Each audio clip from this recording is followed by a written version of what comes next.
Polrestabes Makassar menyiapkan ratusan polisi RW untuk membantu memperluas pelayanan kepada masyarakat dalam kota Makassar.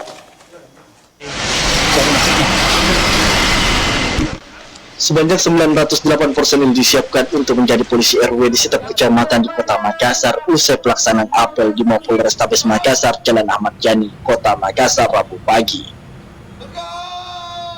Tujuan polisi RW sendiri untuk mengatasi masalah keamanan yang berpotensi muncul dari basis komunitas dan sebagai konseling bagi para warga di wilayah masing-masing. Polisi RW memiliki tujuan sama dengan Babin Kamtibnas, hanya saja lebih dekat dengan warga. Diketahui polisi RW beraktivitas saat hari libur dan memiliki pangkat mulai dari bintara hingga perwira. Ya, polisi RW akan ditempatkan di semua RW di wilayah Polrestabes Makassar, berjumlah sekitar 908 orang.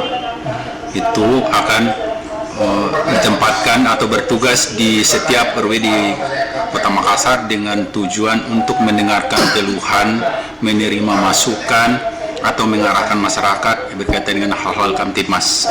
Misalnya memudahkan masyarakat untuk melaporkan kejadian keduanya. Dalam hal ini yang sebagai konsultan lah. Lebih mendekatkan diri kepada masyarakat, berinteraksi secara intensif di tengah-tengah masyarakat. Rusmayat Dirara, Sulawesi TV. Bisa membantu pada saat beliau menjabat sebagai